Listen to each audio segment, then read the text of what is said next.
There's a strange comfort in trusting the people closest to you. Friends know your story, your struggles, your rhythms. You've laughed together, struggled together, maybe even bled together. But when it comes to power, Robert Greene warns, that comfort can be your downfall. Never put too much trust in friends, he writes. Learn how to use enemies. At first, it sounds cold, disloyal, almost ruthless. But look closer, and you'll realize this isn't about being heartless. It's about being honest, about human nature, about ego, about how trust blinds us when we're too close to someone who no longer sees us clearly. Friends carry expectations. They remember who you used to be. They feel entitled to your success because they were there before it arrived. And that's where the rot begins, in the assumption that closeness equals safety. In truth, nothing breeds betrayal like proximity and resentment. When a friend turns sour, the damage is deeper. You didn't see it coming. You ignored the signs. You wrote off the coldness as mood swings, the distance as stress, the undermining as a joke. Until one day, the knife is in your back, and you helped sharpen it. Now think about enemies. They don't pretend to like you. There's no false closeness, no blurred lines. If an enemy comes to your side, they've chosen to. They are not entitled. They are strategic. And because the terms are clear, respect or risk, they often become more reliable than a friend who thinks your success should belong to them. Greene tells the story of Michael III of Byzantium, who relied heavily on his childhood friend, Basilius. The two were inseparable.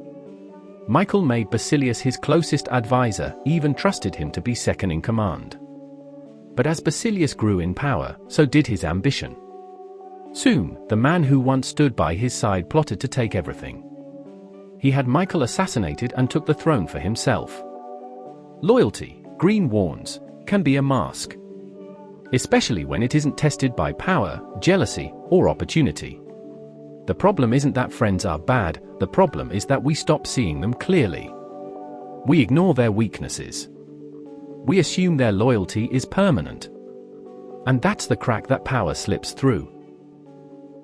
To navigate power, you have to think past emotion. You have to think in terms of leverage, clarity, and outcome. Just because someone knows you well doesn't mean they want what's best for you. Sometimes, the person you brought to the top resents you more than the one who started at the bottom. Enemies are different. They come in clear packaging. If you can convert an enemy, someone who once stood against you, you gain not just an ally, but someone with something to prove. Their reputation is on the line. And in that urgency, you often find a more disciplined loyalty than from the friend who's grown too comfortable. But this law isn't just about others. It's about you.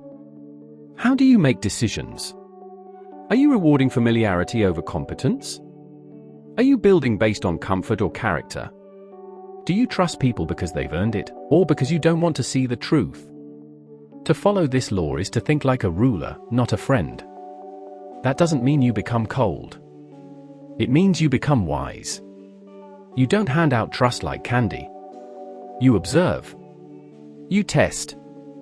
You set boundaries. You keep emotions in check when stakes are high. You understand that power isn't about who you like, it's about who moves clean, who thinks long-term, who doesn't buckle when envy creeps in. Robert Greene isn't telling you to be paranoid. He's telling you to stop being blind. Trust is not a virtue if it's given carelessly. Friends are human. And humans are flawed. When power, money, status, or pride are on the table, don't expect the old bonds to hold. Some will. Some won't. But you'll never know if you treat friendship like a shield.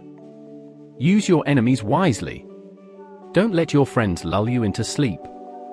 Because in this game, comfort kills more kings than war ever could.